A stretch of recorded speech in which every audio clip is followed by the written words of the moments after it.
The Cannington Cover-Up, the Unsolved Shearer Family Murders. Welcome to Ontario Cold Cases, a podcast that delves in the unsolved mysteries in Ontario Province.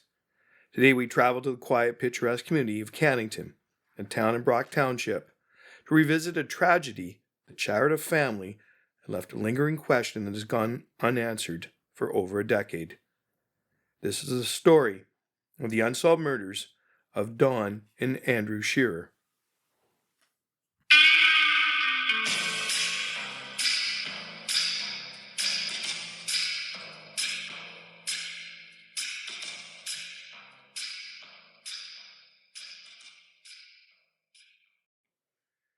It was the early morning of Saturday, August 4th, 2007, when a blaze tore through a rural farmhouse on Cameron Street.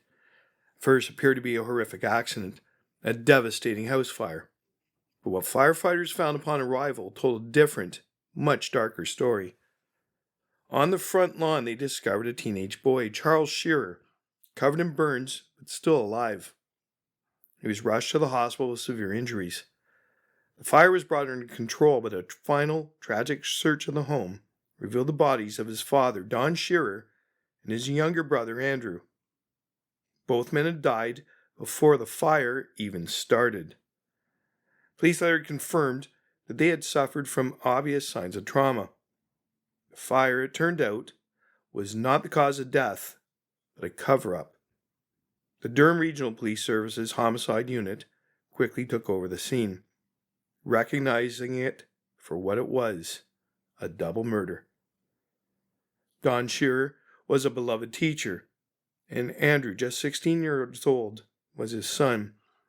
The family was known in Cannington, a small trusting town where doors were often left unlocked. The violence that occurred within the walls of their home seemed unimaginable. The case became one of the most significant cold cases in the region's history.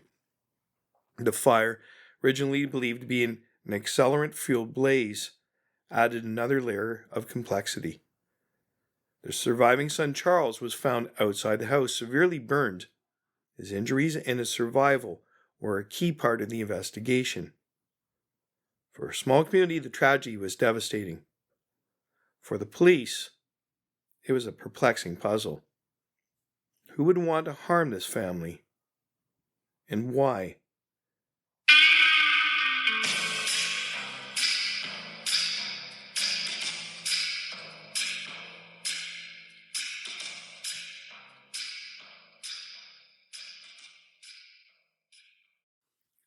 The investigation has spanned years, with the Ontario Provincial Police Cold Case Squad taking over the file. The original investigators believe the key to solving the case lies with a small circle of individuals.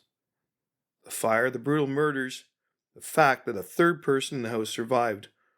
All these details have led investigators to believe the crime was personal. To this day, the murders of Don and Andrew Shearer remain a mystery.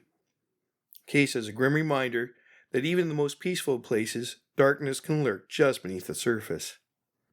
If you have any information about this case, no matter how insignificant it may seem, you are urged to contact the police. A reward remains in place for any information that leads to the arrest and conviction of the person or persons responsible. There are at least 2 similar cases within Ontario where a fire was used to try to conceal the murders. Number 1. The murders of Roger Smith and Wendy Haverin in 1999. This case is perhaps the most similar to the Shearer murders. The location, Southwold, near London, Ontario. Date, February 2nd, 1999. Details. Roger Smith, 40, and his common-law wife, Wendy Haverin, 45, were found dead in their home after firefighters responded to a blaze. Like the Shearer case, it was determined that the fire was intentionally set to cover up the murders. Autopsies revealed that both victims had died from blunt force trauma. The case has been an active cold case for over 2 decades. The Ontario Provincial Police, OPP, has offered a reward for information. Number 2. The murder of Livia Burns in 2010. This case shares a disturbing element of a murder concealed by fire. Location, St. Catharines, Ontario. Date, August 4th, 2010. Details. Livia Byrnes, a 74-year-old woman, was found tied up in the basement of her burning home. Firefighters were able to rescue her, but she died in the hospital the next day from smoke inhalation.